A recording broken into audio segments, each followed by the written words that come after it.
Hi grade 4, it's Miss Ashley here, and I'm going to talk to you today about Google Slides. So first, I'm going to click on Google Slides, which is down here. Then over on the left-hand side, make sure that you sign in. So remember when we do our ASB username, now you might already be signed in, but in case you aren't, I'm just going to sign in here for you quick.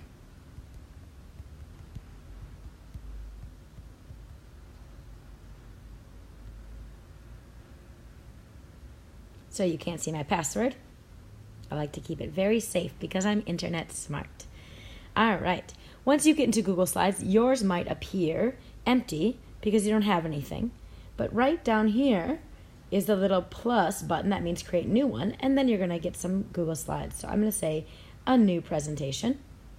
And it's always really important to put a title here. So right now everything is selected, so you don't have to say erase. So I'm just gonna write practice because today's for practice. Today's for fun. My keyboard is appearing in Spanish, so I'm gonna hold that down and change it to English. And there, I have practice. And I'm going to create it. I'm gonna give you a little tour of Google Slides today.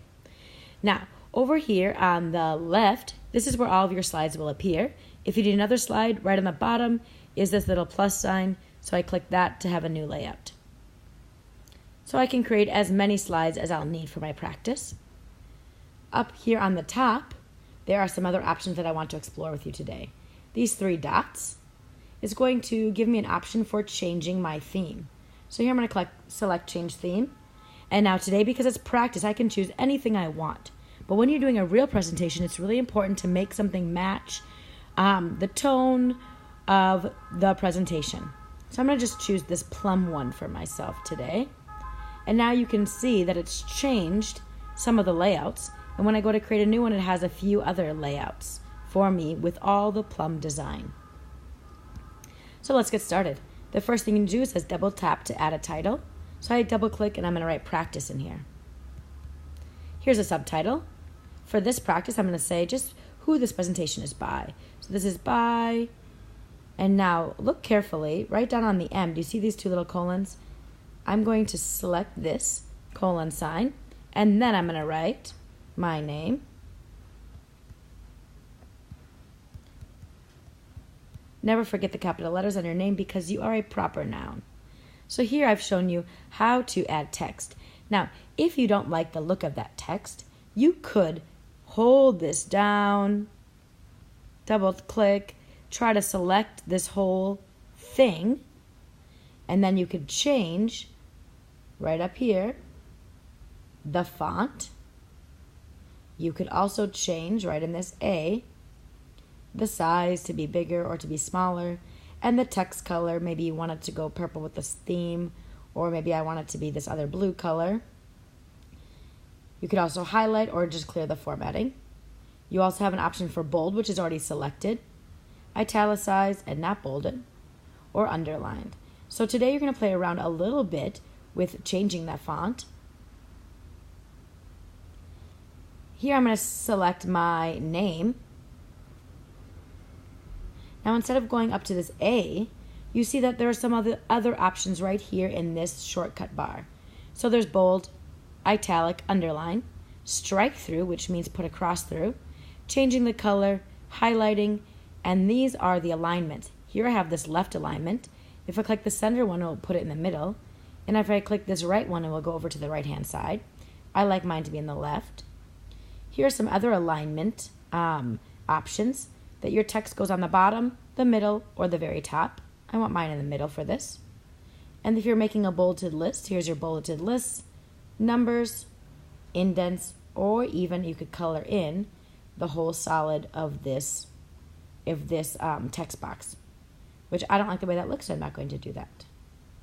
So that's one way that you can change the text, is by selecting it, holding it down, selecting all the text.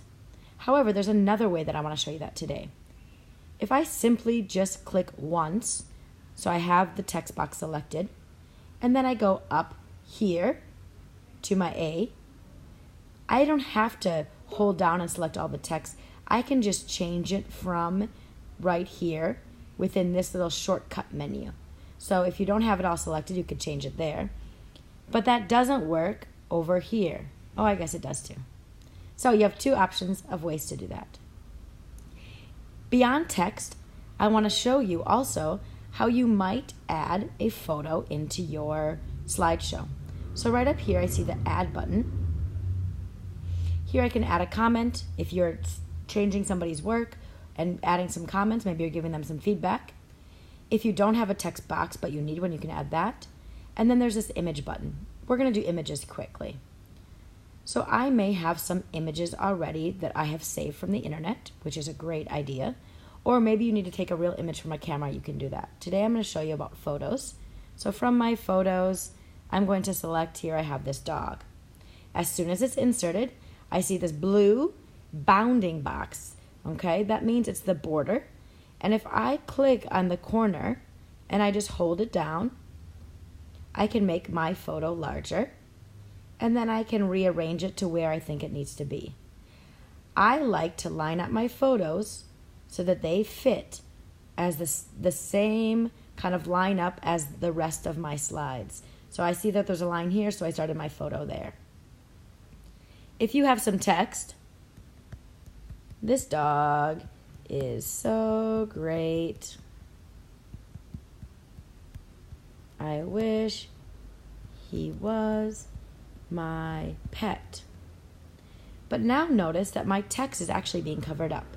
There are two ways to fix that. One I want to show you today is select that photo. And on the top here, now that I have it selected, I have some options. One is this little funny looking square with corners coming out, and that is crop. That means that if I select that, and then on the corner here, I use my finger to make it a little bit smaller, I'm actually creating what's called a clipping mask, or cropping that part of the image out. And I'm going to select it again, and now it's cropped and you can see my words. I'm going to undo that, so if you ever do something you don't want, you can undo it here. Now instead of using the cropping tool, I'm going to instead select this text box, and then I'm going to move this line over here, and watch what happens. So I'm resizing this text box, and I want it to end here. Now, my text that was going all the way across is wrapping down. Another thing that you can do with photos is change the border color, change the border thickness, and that's called the weight, change the border style. And today, since you're playing, you may do some of those things. In your real presentation, you might not choose to do that because it might not have good style. So here I have no title and I need to have one. So about this dog. Now since this is a title, I might need to change some capital letters here. So this needs to be a capital T. Actually, dog needs to be a capital letter D. And this, because it's not a proper noun, I'm not going to leave it as a capital letter. I'll just do about and dog. So kind of the same rules apply to your slideshow as a book title. So here I showed you how to change the text. You can change it with the menu bar across the top. You can double click in here, select the font, and then also change it here. Or as long as you have the whole box changed, you'll apply it to all. I also showed you how to change the theme and how to insert an image.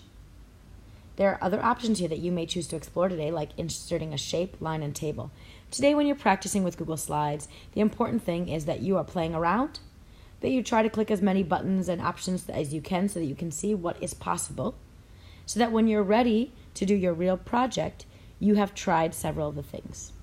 I hope you enjoyed the lesson today. Good luck and have fun.